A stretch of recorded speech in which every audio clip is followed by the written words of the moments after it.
took what I said to him to heart. And I said, I thought you took some questionable shots last year.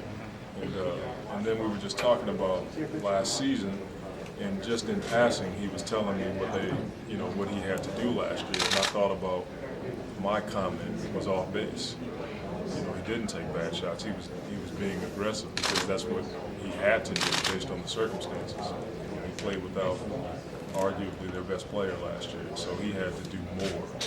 And for us to grow and get closer, I'm going to need that kind of communication. So it was good dialogue. It was good for me because I'm watching film and looking at his clips on synergy, and I'm trying to figure out ways to make him more efficient. And that's been the word I've echoed to him since the trade.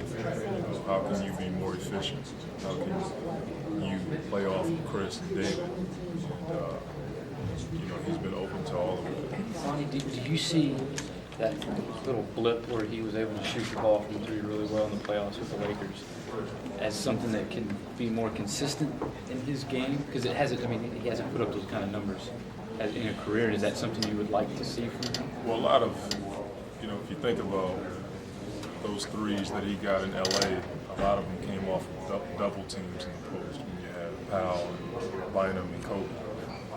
Last year, they really didn't have a guy in Houston that you had to double team in the post every night with Yao going down. So I think the beauty of him coming here, David West is a guy that gets a double team on a night in, night out basis. And for Trevor, being able to play off of that, Chris gets a double team out of pick and rolls. I think you'll see his numbers improve just because his man isn't as close anymore. His man has to help on those double teams.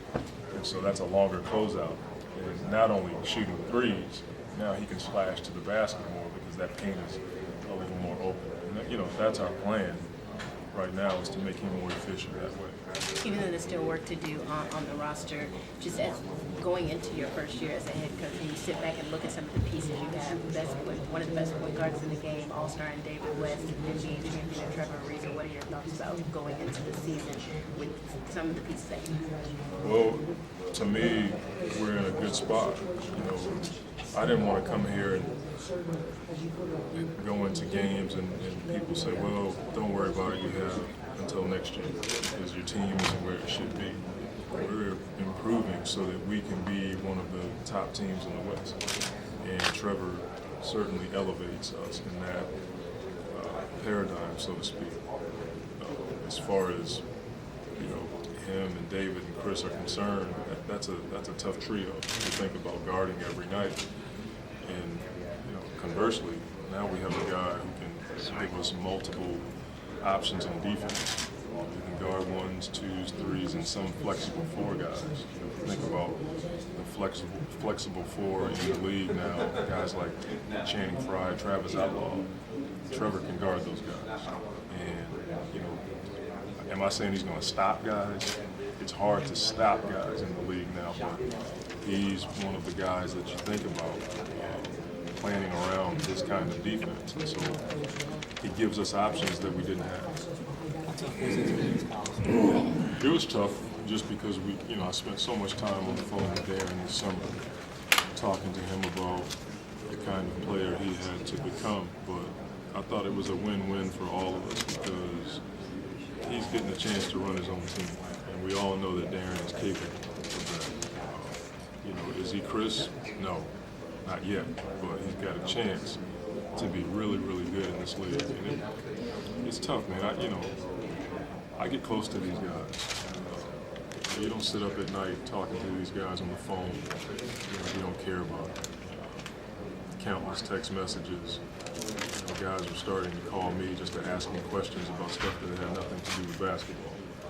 And it's tough when you lose a guy like that. But I hate the stupid saying, it's a business. I don't really look at it that way. I'm still talking to guys that aren't even on our team. Because you build relationships with guys and you want to keep them no matter where you are. How much better do you like this team now? I mean, obviously, you had some attractive parts in your mind when you came. How much more attractive does Trevor make what you got right there? I think it makes us more attractive for a number of reasons, but most importantly, defensively. We have a guy. I always use the football analogy. If your free safety is leading the team in tackles, your defense isn't all that good. We got some opposition in our backcourt now that keeps Mecca and David from having to do all the work. And for our defense to get better, we had to improve in that area.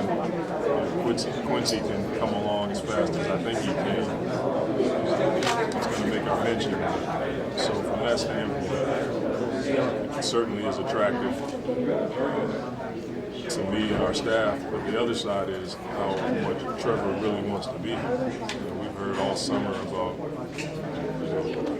does anybody want to come to New Orleans? Does anybody want to come to Denver? You hear a guy that gets off the plane and says, it just feels right. It's a great fit. I think it's good for our city. It's good for the league to hear that. Because this is a good place, a great city to be in. They're going to embrace him because he's just like this town. He's been beat up a little bit, but he's not down and out.